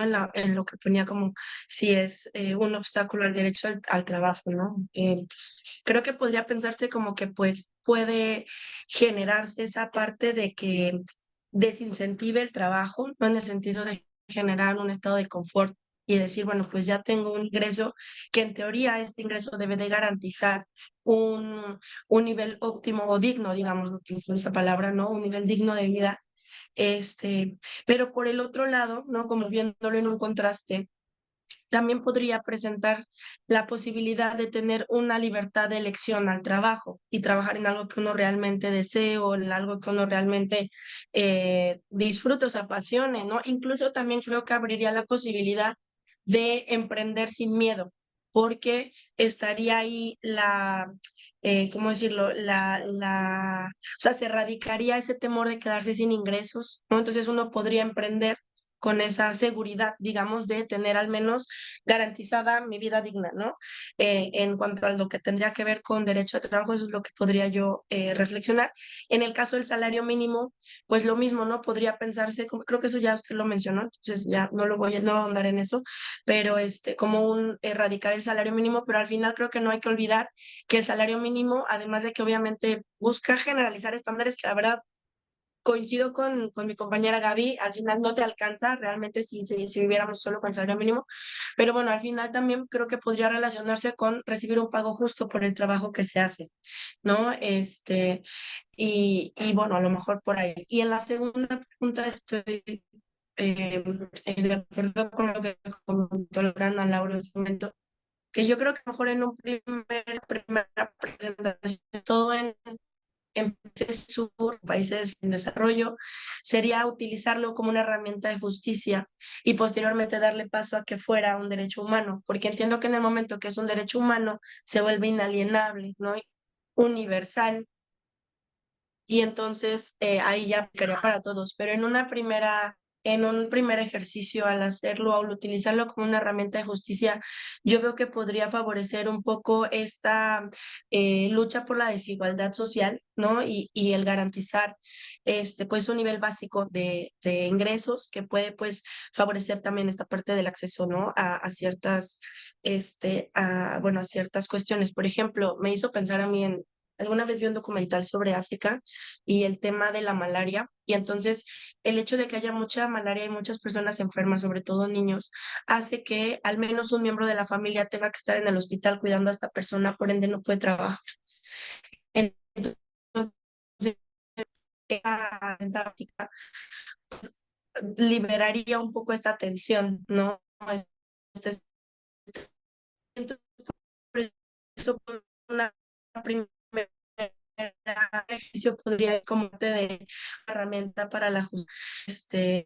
Y bueno, también todo esto en el supuesto de que si cuando se vuelva universal, sí, se tiene la renta básica y además el ingreso, tener una buena vida, que se supone, entiendo, es lo que se busca, pues siempre y cuando se mantengan los precios, porque también se pueden disparar los precios justamente porque se cree que la gente ahora tiene más ingresos, ¿no? Y entonces como que ahí se complicaría un poco la situación. Y una cosa en la que yo creo que también tendría yo como que, o sea, me gustaría saber ahí un poco, es el punto ahí entonces, o sea, cómo realmente se va a financiar si se vuelve un derecho humano por el tema de que sea inalienable y universal, cómo se financiaría esta renta básica, sobre todo, y cómo sería sostenible, sobre todo en países en desarrollo, en donde incluso hay evasión de impuestos, existe una gran o como decirlo, un volumen muy grande de economía informal, ¿no? Justamente por ese tema.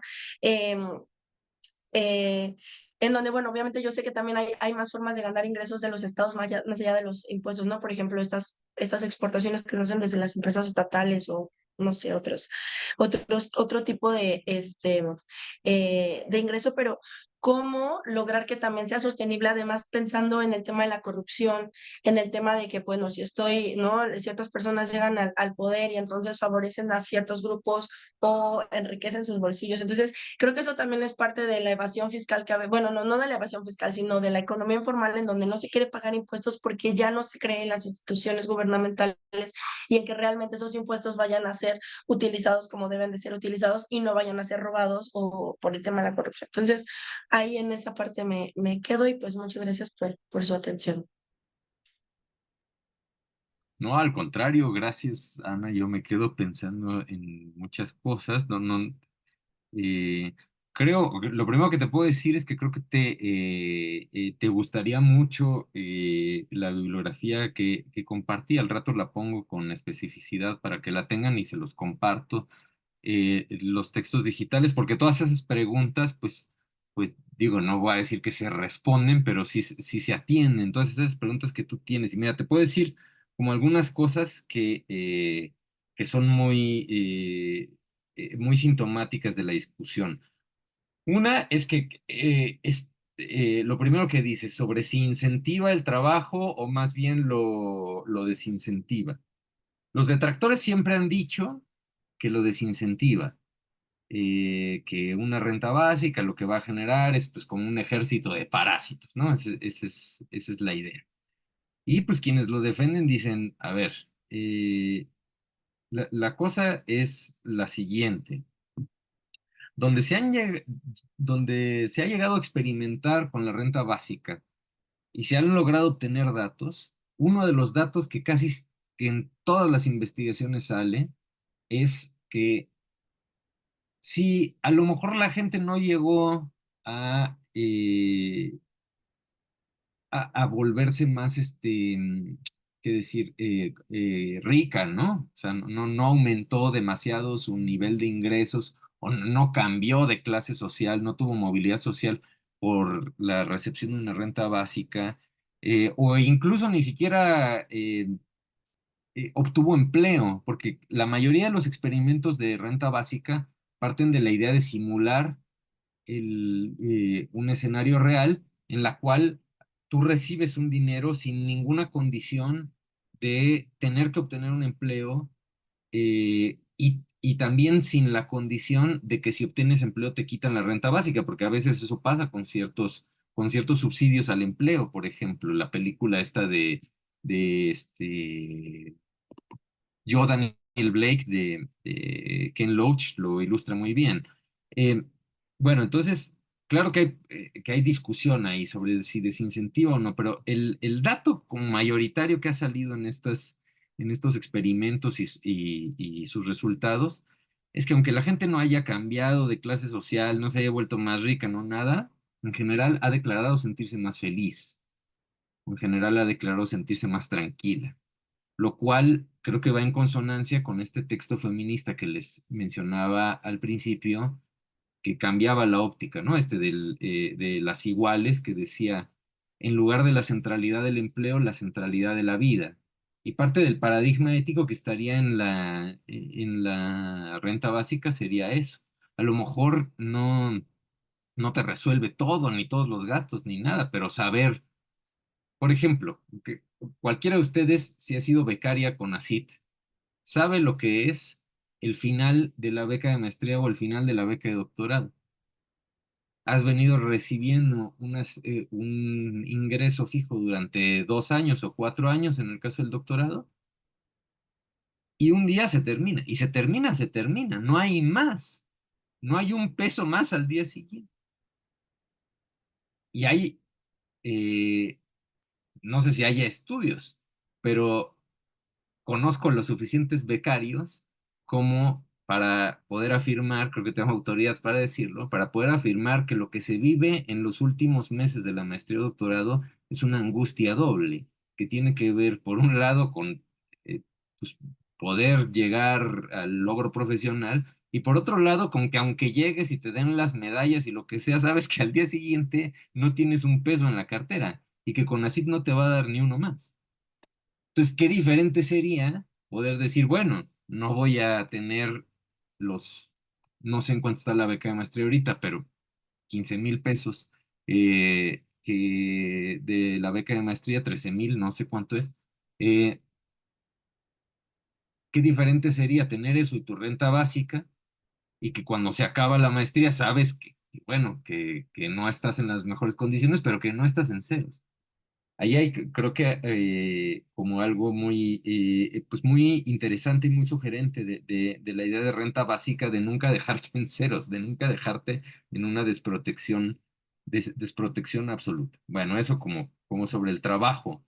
Eh, creo también que lo que subrayas, Ana, de que parecería también poder generar condiciones para poder elegir lo que tú quieres hacer, pues sí, está dirigido a eso también. O sea, la idea es esa, que no tengas que ir a cualquier trabajo de lo que sea con tal de sobrevivir, sino que tengas pues como tiempo de analizar opciones, ver qué sé yo. Y bueno, hay muchas cosas que dices sobre la financiación, sobre la corrupción. Digo dos cosas sobre corrupción y financiación. Sobre financiación, lo que podrán ver en los textos que les comparto, que les digo, es que el consenso es que no se puede pensar eh, que renta básica universal quiere decir que el esquema es aplicable de la misma forma en cualquier parte del mundo, sino que cualquier parte del mundo tiene sus propias especificidades y hay diferencias. Y que claro que la diferencia más sustancial tiene que ver con la capacidad recaudatoria del Estado. En un lugar donde hay una recaudación fuerte, pues hay posibilidades mucho mayores de echar a andar un programa de renta universal básica que en uno que no lo tiene. Y ahí, digo, hay muchas soluciones, pero lo que se ha dicho es, o lo que podrán ver en estos textos, es los países ricos tienen que, si se comprometen con esto, pues tomar sus impuestos y dirigirlos, los impuestos progresivos a los más ricos, dirigirlos directo a la renta básica. Y en el caso de los países pobres, o países con, no necesariamente pobres, pero con sistemas recaudatorios ineficientes, como es el caso de Brasil, la idea que fue la idea de Lula es por partes. Primero a los más pobres y vamos progresivamente. O primero una renta básica, por pensar en el ideario de Salvador Allende en Chile en los 70s. Una renta básica que te dé para la leche para los niños. Ya, eso, ¿no? Esa está garantizada. La leche de los niños. Nada más, pero la leche sí. Bueno, eso puede cambiar sustancialmente la vida de muchas personas, aunque nos parezca como muy poquito. Entonces, la renta básica puede tener como muchas niveles, distinciones, principios, puntos de partida. Esa es la idea. Y sobre la corrupción, los defensores de la renta básica han dicho reiteradamente que es mucho más fácil y es mucho más normal la corrupción en estos programas sociales que cambian cada sexenio o cada cambio de gobierno, con aparatos burocráticos complicados, donde el voto está en medio de todo eso, que en programas administrativamente centrales y fáciles de administrar, piensan ellos, como el de la renta básica. Habría que pensar ahí si eso es cierto o no. Su tesis es que administrativamente es más fácil la renta básica que los derechos sociales o que prestaciones sociales, programas de igualdad, programas de acción afirmativa. Es más fácil y además son menos corrompibles, piensan sus defensores. Bueno, eso. Pues David, te damos la palabra y pues casi que iremos cerrando. Muy buenas noches. Me da gusto estar nuevamente con usted. Le mando un cordial saludo desde el puerto de Veracruz, a usted y a cada uno de los presentes. Voy a ser breve. En primer lugar, quiero aclarar, no soy experto en el tema. Nunca en mi vida he hablado sobre cuestiones de renta básica, derecho laboral. Lo digo porque no me gusta hablar muy a fondo de cuestiones que no conozco. Hay una cuestión muy difícil de entender, ¿no? La renta básica, si es cierto, surgió posterior a la Segunda Guerra Mundial, ¿no? Como una finalidad de apoyarse los mismos estados hegemónicos a los sectores vulnerables, una recuperación económica, un tipo de endeudamiento, podría llamarse así, a través de una figura de programas sociales, y la visión de la pobreza en México dista mucho de la realidad de la visión de la pobreza en los países hegemónicos como Estados Unidos, como Europa, ¿no? De igual forma, la visión de la pobreza en Colombia, en Argentina, ¿no? En África, en la India, dista mucho de la realidad de lo que para nosotros es pobreza, ¿no? Sobre todo Cuba, que son países que tienen un régimen político socialista comunista, ¿no? Gracias a Dios nosotros todavía estamos en un sistema capitalista neoliberal que aunque el gobierno actual lo critica, pues sí no nos ha amarrado de las manos, ¿no? A comparación de otros pobres países, ¿no? Pero hablemos un poco, creo que nos estamos deteniendo mucho en la cuestión de la renta básica como un derecho social. Yo quiero decirlo de otra forma. La Suprema Corte de Justicia de la Nación, a través del vasto andamiaje de sentencias que ha emitido a lo largo de la novena y de la 10ª época, se ha referido más al derecho al mínimo vital, ¿no? Como ese derecho inmerso que justifica a la renta básica o a los programas sociales, si así se le quiere ver, ¿no? La primera pregunta sería, si me lo permite, ¿qué es el derecho al mínimo vital, ¿no? ¿Y cuál es el fundamento de este derecho como justificación de la renta básica de la que hoy hemos estado hablando tanto tiempo, ¿no? Pues entonces sería primero considerar que el derecho al mínimo vital no debe ser contemplado únicamente como un salario mínimo de supervivencia económica, ¿no? Sino que también forma parte de este mecanismo de existencia libre al que se refiere obviamente el artículo 25 de la Constitución Política de los Estados Unidos Mexicanos, que habla de la efectiva participación, ¿no? De los ciudadanos, de cada uno de los que gobernados, incluso no ciudadanos, ¿no? Creo que aquí utilicé mal el término, de todas las personas que vivimos en México y que participemos constantemente de los servicios y los bienes que el gobierno nos ofrece, ¿no? Igualmente los sectores público-privados, ¿no? Ahora bien, también hay que agregarse que el contenido de este derecho es concordante con lo establecido en diferentes instrumentos internacionales, ¿no? En los que se refleja que el Estado debe de garantizar a cada uno de sus gobernados el poder allegarse de los elementos básicos necesarios. ¿Para qué? Para consolidar un nivel de vida de calidad, ¿no? Obviamente una vida decorosa, como coloquialmente solemos decir, tales como la Declaración Americana de los Derechos y Deberes del Hombre y el Convenio de Maastricht, si no se me olvida, las directrices de Maastricht sobre violaciones y derechos económicos, culturales y sociales, ¿no?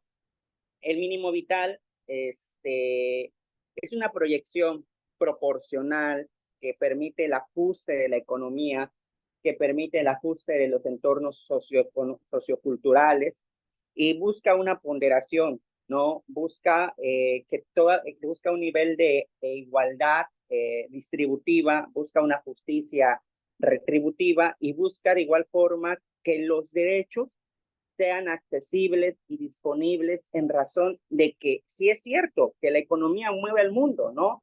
Y que si las personas, desde luego, cuentan con lo necesario, lo indispensable para poder subsistir, obviamente estarán en la facilidad de poder ejercer sus derechos y sus libertades fundamentales. Obviamente se debe tomar en cuenta que la renta básica universal es un mecanismo, ¿no? Hace unos momentos usted hablaba del CONACYT. Sí, el CONACYT forma parte de un programa social en el que nosotros estamos participando, bueno, un servidor desde el 2020 con la maestría, pero yo difiero un poco de lo que usted estaba diciendo hace rato, ¿no? Del miedo que da cuando ya estás en los últimos meses y obviamente que no vas a, que ya te van a dejar de pagar, ¿no? Yo creo que no hay impedimento para seguir colaborando, ¿no? De hecho, David, en el David, 2000, discúlpame que te interrumpa. Estamos ya en las 7. ¿Podemos ir cerrando el comentario sí, sí, para... sí, claro que sí. Nada más comentarle que hay una sentencia de la Suprema Corte bajo un amparo en revisión en donde el CONACYT no puede obligar a que no trabajes, ¿no? Entonces, ese es el gran problema, que los mexicanos, para terminar, utilizan o recurren a estos programas sociales como el CONACYT, como los apoyos que otorga el gobierno actualmente a madres solteras, adultos mayores, personas con discapacidad, como la herramienta básica de sus necesidades, ¿no? Yo creo que estos programas son de apoyo y no deberían de ser prácticamente el sostén de una persona. Es cuanto. Gracias. De acuerdo, sí, bueno, pues gracias por y toda el recorrido sobre los criterios de la Corte, em, y, y estas opiniones. David, sobre el neoliberalismo y la dimensión o el objetivo de los programas sociales. Ya no nos queda tiempo para discutirlo desafortunadamente, pero bueno, pues lo bueno es que el seminario va a continuar. Ya les espero que si no tienen el documento técnico con las fechas y todo, ahora se los enviamos. Y bueno, habrá otras sesiones para que podamos ir discutiendo. Yo, pues no puedo más que agradecer mucho la presencia de todas y de todos esta tarde, de su disposición para discutir estos temas. A las colegas que nos acompañaron también. Yo digo, les agradezco por muchas cosas porque ofrendan su sagrada tarde y noche a discutir. Les agradezco porque he aprendido mucho esta tarde y creo que se va viendo como lo que vamos a poder ir logrando con estos seminarios. Fue la primera sesión de cambio, entonces hay algunas cosas que todavía tenemos que ir ajustando de los tiempos, las exposiciones, todo, pero bueno, me voy satisfecho con este primer ejercicio. Y bueno, creo que queda ahí pues para el debate, ¿no? Para la reflexión. Si la renta básica es algo que debemos discutir en México o nuestro horizonte es otro completamente.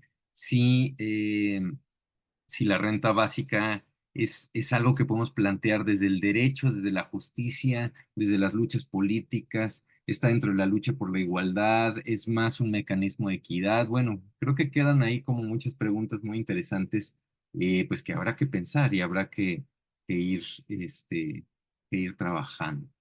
Y bueno, no sé, o sea, si, salvo que haya alguna pregunta así técnica o algo así, quisiera ya cerrar para que todo el mundo pueda ir a tomar sus sagrados alimentos.